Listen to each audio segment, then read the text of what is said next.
I think there's a connection between ancient cathedral buildings and the device that seems to be missing at the top, which is probably filled with red mercury. And it always happens to be at the top, inside of the very highest bell tower. We can see the bells in this tower, and at the top of a lot of these towers, we find them empty now, which seems that there likely was some type of device here and that it was removed at some point. And my first reaction on ones like this is, why is there 2 bell towers or even 4 bell towers? I think I remember seeing most cathedrals with, 1 bell tower, but there's a lot of examples with, of course, multiple bell towers. These are very common, and you'll find, 2, 4, any number of bell towers. Lots of examples of these towers and the missing bell device at the top. In fact, if we go back just a bit, this whole entire structure is the shape of a bell. It starts wider here, and you can see it slopes up, and this whole entire thing makes a big shape of a bell. We see the same thing in Mexico, the Mexico City Metropolitan Cathedral, and look at it at the top where the bell towers would be. The structure itself is built exactly in the shape of a bell. And I'm guessing what they're doing is they're modeling their architecture based on the device that's on the inside. Now, of course, modern day, there's bells in there that we ring and make the noise with. But was that actually the shape of the original devices which were removed?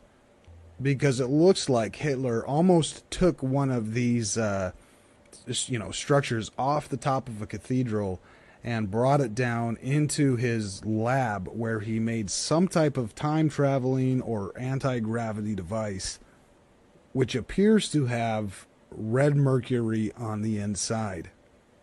Now, we believe that the device inside of these towers was likely filled with red mercury. Now, we believe that the mercury inside was spinning, and likely you had one section spinning in one direction and a separate spinning in the opposite direction. Historically, we find these golden flasks, which has it's used to hold something inside of it, some kind of a liquid. And here it's been broken and the liquid has been drained out. This one, the glass is missing. But there's hints that what was contained in these was a red liquid, likely the red mercury. And these were likely small devices to hold the red mercury in.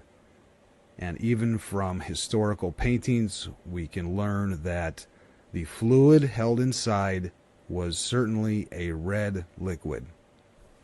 Now back to Nazi Germany and the mysterious Bell UFO, or time-traveling device, of which there's really no video or a very little video. It's hard to say if this is authentic or not. But the bell is visible with the rotating part on the lower. And here was the site where those experiments were carried out. Turning to the book The Hunt for Zero Point, it says that the project with this bell-shaped mysterious device had undergone 2 code names. Lanternträger, which means light bearer, and Kronos, which is an old god related to time. But it always involved Die Glock, the bell-shaped object that had glowed when under test. And when it says it glowed under test, the glow seems to be blue. We'll learn that in a moment. The bell itself was made out of hard, heavy metal and was filled with a mercury-like substance. So the bell itself is filled with a mercury-like substance which is violet in color. Now, just what mercury-like substance is violet in color other than red mercury? This metallic liquid was stored in a tall, thin thermos flask, a meter high, encased in lead, 3 centimeters thick. The mercury-like substance was codenamed Zerum 525, and other substances used included thorium and beryllium peroxides, codenamed Leichenmetall metal, which means light metal. All right, so what do we know so far about this thing? It looks like the device that's at the top of all of these ancient cathedrals.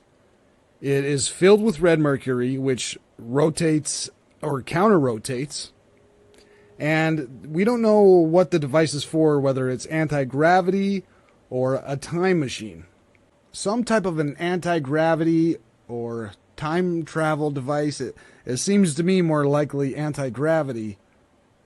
And the place where this bell-shaped technology may have come from could be the device that is at the top of these ancient cathedrals, where we find the same exact shape, not only in the bells themselves which are rung, but also in the architecture of the bell towers themselves. This little bell right here, just a small mockery of the massive bell-shaped energy device that used to be housed inside of here, and one example after the next as you look for cathedral bell towers. And here at Notre Dame, where we have look at how small the people up here for the size of these massive quote-unquote bell towers, which may likely have housed a device filled with red mercury.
mercury being a function in a lot of this ornamentation that we see on the top of cathedrals and really all the buildings, the domes, along with the spires and the little balls on the very top of the spires and domes, filled with mercury and oftentimes coated in gold and having some sort of function, some electrical function, perhaps free energy, perhaps healing, perhaps defense mechanisms. Exactly what? Uncertain, but definitely this mercury, along with these metals, having some role in what seems like technology of the ancient world, of the old world. Let me just show you this red mercury. Here's what it looks like, the crystals of a mercury sulfide, and it's said that these are also used to create nuclear weapons. And some people also claim that it's a hoax, of course. Very interesting, a fascinating story here, almost turning into this conspiratorial element, a fictional chemical substance